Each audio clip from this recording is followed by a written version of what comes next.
kemudian BEM, KMPB, kemudian katakan organisasi TPNOPM, kemudian ULWP, kemudian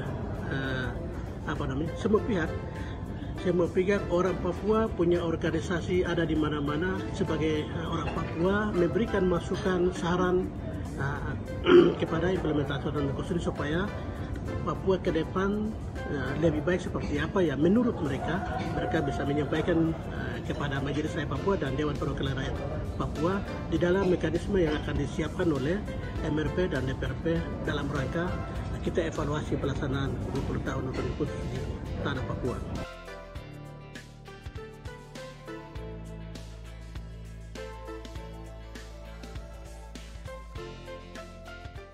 Hari ini Kamis tanggal 30 Juli tahun 2020, Majelis Rakyat Papua melakukan rapat gabungan kelompok kerja, yaitu kelompok kerja dari adat, perempuan, dan agama dalam rangka pembentukan panitia kerja atau tim kerja untuk menuju rapat dengar pendapat RDP yang akan dilakukan beberapa waktu ke depan. MRP melakukan rapat gabungan ini dalam rangka satukan persepsi, langkah, kemudian membicarakan hal-hal penting yang akan dilakukan sebagai mekanisme skenario oleh tim dalam rangka mendengarkan aspirasi dari seluruh komponen masyarakat asli Papua yang ada di Provinsi Papua maupun ada di Provinsi Papua Barat. Ini sesuai dengan amanat Undang-Undang 21 tahun 2001 yaitu di pasal 77. Di situ mengingatkan kita bahwa usul perubahan undang-undang ini dapat dilakukan oleh rakyat Papua melalui MRP DPRP, yaitu MRP Papua, Papua Barat, DPRP Papua, Papua Barat kepada DPR dan pemerintah. Kepada DPR ini adalah DPR RI, kemudian pemerintah adalah pemerintah pusat. Nah, ini amanat Undang-Undang 21 tahun 2001 kepada MRP dan DPRP, maka DPRP telah membentuk pansus yang mana telah berkoordinasi dengan MRP pada hari Jumat tanggal 24 kemarin. Hari ini MRP telah menyampaikan tim yang sudah direkrut, kemudian surat keputusan Majelis Rakyat Papua yang terkait dengan tim kerja rapat dengan pendapat yang telah dibentuk. Kemudian mulai hari Senin itu MRP akan melakukan tahapan-tahapan untuk melaksanakan rapat dengan pendapat tersebut. Di mana rapat dengan pendapat tersebut ini juga akan melakukan konsolidasi dari semua pihak. Konsolidasi untuk teman-teman MRP di Papua Barat, kemudian DPRP juga di Papua Barat, kemudian kami di Papua, yaitu pihak Forkopim dan Gubernur, Polda, kemudian Pangdam, terus Kejati, Kejari, semua unsur Forkopim dan Provinsi Papua juga akan kami lakukan rapat dengan pendapat dengan mereka, dan kemudian kami juga melaporkan kepada Forkopim dan Papua bahwa MRP akan melakukan rapat dengan pendapat dengan masyarakat orang asli Papua, di mana implementasi otonomi khusus selama 20 tahun ini. Kenapa MRP mau ingin lakukan RDP dengan rakyat? Karena rakyatlah yang mendapatkan pelaksanaan otonomi khusus sendiri, atau mereka yang penerima pelaksanaan otonomi khusus sendiri. Yang kedua, kali ini rapat dengan pendapat ini akan lebih pada mekanisme secara ilmiah. Mekanisme secara ilmiah, oleh karenanya MRP akan membentuk tim besar, yaitu melibatkan akademisi dari akademisi negeri maupun swasta yang ada di Papua dan Papua Barat untuk evaluasi 4 bidang di mana melalui dana otonomi khusus diprioritaskan untuk melaksanakan otonomi khusus di tanah Papua selama 20 tahun. Kemudian selain evaluasi 4 bidang itu, kami juga MRP akan evaluasi juga, yaitu bidang lain, yaitu di bidang sipol maupun ekosop, yaitu tentang hak asasi manusia, kemudian juga tentang pengelolaan sumber daya alam di Papua. Sebelum pemberian otonomi khusus dan sesudah atau selama otonomi khusus seperti apa? Nah, ini juga harus ada penilaian-penilaian yang kita lakukan. Karena di pasal-pasal tertentu juga bicarakan tentang hak asasi manusia. Ya. Salah satu contoh adalah belum ada pembentukan KKR di tanah Papua sampai otonomi khusus berakhir. Terus ini kenapa? Hal-hal begini yang perlu kita evaluasi. Oleh karenanya dari pasal 1 sampai pasal 79 akan kita sisir satu persatu dalam rangka kita untuk menilai dan mengukur apa saja yang sudah dilaksanakan dan apa saja yang belum dilaksanakan. Ya, ini menjadi hal yang penting. Oleh karenanya kami Majelis Rakyat Papua bersama-sama dengan Dewan Perwakilan Rakyat Papua dan Papua Barat untuk sama-sama menyiapkan satu model atau mekanisme yang baik supaya semua komponen masyarakat akan menyampaikan pendapat terhadap pelaksanaan otonomi khusus.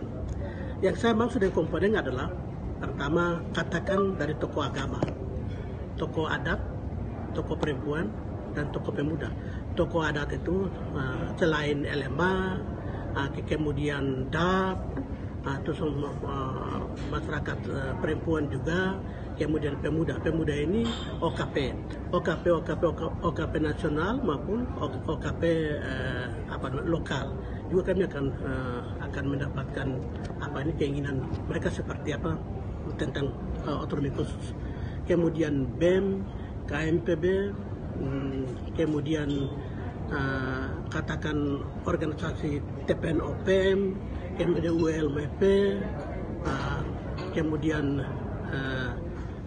semua pihak orang Papua punya organisasi ada di mana-mana sebagai orang Papua memberikan masukan saran kepada implementasi otonomi khusus supaya Papua ke depan lebih baik seperti apa ya menurut mereka bisa menyampaikan kepada Majelis Rakyat Papua dan Dewan Perwakilan Rakyat Papua di dalam mekanisme yang akan disiapkan oleh MRP dan DPRP dalam rangka kita evaluasi pelaksanaan 20 tahun otonomi khusus di tanah Papua.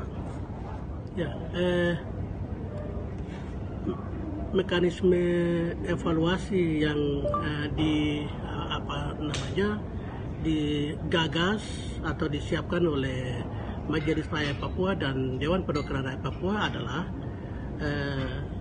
secara pertanyaan atau kuesioner, kemudian ada ruang yang akan disiapkan untuk semua komponen masyarakat akan menyampaikan aspirasi mereka terhadap OSUS itu. Itu berupa bentuk apapun, ya, kami akan fasilitasi untuk mereka akan menyampaikan aspirasi mereka. Kami hari ini MRP dengar bahwa di kabupaten mulai melakukan gelar demo untuk penolakan, kemudian adik-adik kami mahasiswa di masing-masing asrama atau masing-masing wilayah adat mereka sudah kompak menyampaikan penolakan. Ya, itu aspirasi. Keinginan mereka itu yang akan disampaikan. Apa yang mereka sampaikan ini ya tentu saja mereka akan bawa aspirasi itu menyampaikan kepada MRP dan DPRP seketika ruang yang akan dibuka oleh MRP dan DPR, sehingganya itu menjadi aspirasi di mana akan kita rekomendasikan kepada negara tentunya.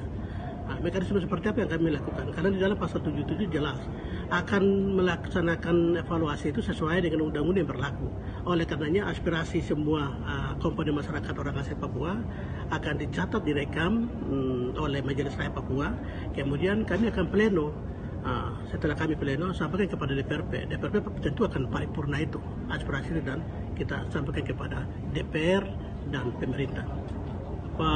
Waktu lalu MRP sudah dengar Bapak Menteri Dalam Negeri bersama rombongan ke Papua, lebih khusus ke Timika dalam rangka evaluasi otonomi khusus dengan masyarakat.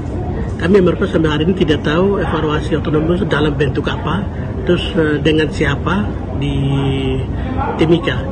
Karena amanat undang-undang itu jelas, yang memberikan amanat untuk evaluasi itu kepada rakyat. Rakyat yang evaluasi melalui siapa? Itu MRP dan DPRP. Titik. Tidak bilang di situ presiden atau menteri kementerian mana atau lembaga mana, tidak ada. Amanat undang-undang. Jadi kita harus hargai. Dan evaluasi ini harus dibawa di dalam mekanisme yang legal. Tolong di garis bawahi. Dibawa di dalam mekanisme yang legal supaya itu semua dihargai dan aspirasi rakyat itu perlu dijawab ke depannya. Sehingganya saya pikir tidak sepotong-sepotong, kemudian ada lembaga-lembaga yang ingin melakukan evaluasi. Dan ini kalau evaluasi yang dilakukan oleh siapapun kan itu kan dasarnya apa? Ya, kami MRP hari ini kerja, DPRP hari ini kerja karena memang ada dasarnya perintah undang-undang. Ya, pada prinsipnya MRP menghargai kebijakan-kebijakan yang dilakukan oleh pemerintah pusat dalam rangka menjawab aspirasi seluruh rakyat Indonesia dan lebih khusus di Papua. Tetapi dalam tanda kutip ya, tapi perlu diingat bahwa Papua itu daerah khusus dan ada undang-undang otonomi khusus. Sehingganya tahun 2015 sampai tahun 2015 itu kami Provinsi Papua dan Papua Barat kami sudah berusaha untuk lakukan evaluasi total Undang-Undang 21 ini, kemudian lahirlah rancangan Undang-Undang Otonomi Khusus Plus. Di mana undang-undang itu telah terabaikan cukup lama, yaitu 7 tahun. Sejak Presiden SBY, kemudian sekarang Jokowi periode kedua ini sudah 7 tahun. 7 tahun dan itu sudah tidak kontrol lagi, draft sampai 14. Terus selanjutnya itu tidak dikontrol oleh rakyat Papua melalui MRP dan DPRP. Sehingga saya pikir kalau hari ini sepihak saja mereka dorong Undang-Undang Otonomi Khusus Plus, lebih khusus di pasal 33 tentang keuangan. Kita mau evaluasi ini bukan hanya keuangan saja, karena MRP dan DPRP mau evaluasi karena undang-undang memberi kewenangan ada dua yang lebih penting. Pertama itu adalah kewenangan. Ya, Undang-Undang Otonomi Khusus memberi kewenangan kepada daerah. Kemudian yang kedua itu masalah keuangan. Sehingga mau evaluasi ini dua-duanya tentang kewenangan dan tentang keuangan. Bukan hanya keuangan. Kami dengar bahwa di Jakarta Pusat hanya bicara tentang pasal 33 yaitu tentang keuangan. Ya, saya berharap atau MRP berharap supaya tidak sepotong-sepotong. Kita harus menyelesaikan evaluasi ini secara total dan bicara semua aspek. Jadi bukan satu bidang saja kita evaluasi. Itu jadi hargailah mekanisme yang ada ini dan sekarang dilalui oleh MRP dan DPRP.